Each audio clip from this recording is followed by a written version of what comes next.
ఎందుకోసం వస్తుంది కేసీఆర్ గారికి అవినీతి మరక ఎవరి వల్ల అంటింది అలా అది ఆలోచన చేసుకోవాలి కదా మనం కూడా.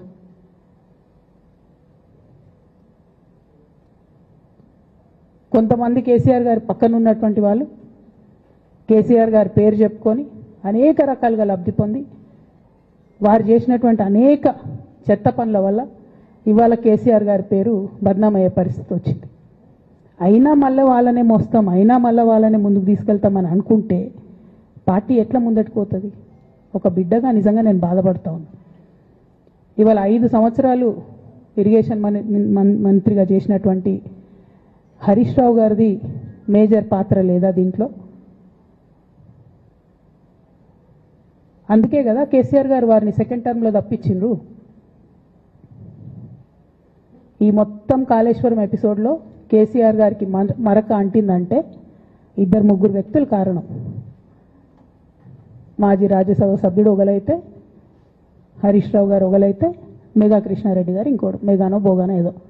ఈ పెద్ద పెద్ద కాంట్రాక్టర్లు అందరితో కుమ్మక్కై కేసీఆర్ గారు ప్రజల కోసం ఆలోచన చేస్తే, నీళ్ల కోసం ఆలోచన చేస్తే, వీళ్ళు సొంత వనరుల కోసం, డెవలప్మెంట్ కోసం, ఆస్తులు పెంచుకోవడం కోసం ఆలోచన చేసి ఇవాళ మీ వల్ల రేవంత్ రెడ్డి లాంటి వ్యక్తి, తెలంగాణ ఉద్యమానికి సంబంధం లేని వ్యక్తి, కేసీఆర్ గారి కాలి గోటికి సరిపోని వ్యక్తి, ఆయన నిలబడి కేసీఆర్ గారిని చేయెత్తి చూపించి కేసీఆర్ గారి మీద సిబిఐ ఇవాళ నేను వేస్తా అని చెప్తున్నాడంటే కారణం ఎవరు దీనికి?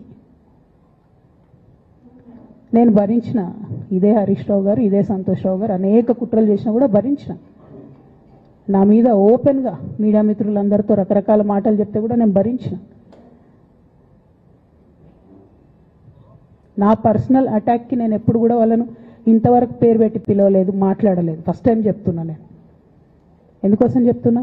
కేసీఆర్ గారికి ఈ వయసులో సిబిఐ ఎంక్వైరీ ఏందండి? ఎందుకోసం ఆ కర్మ పట్టింది?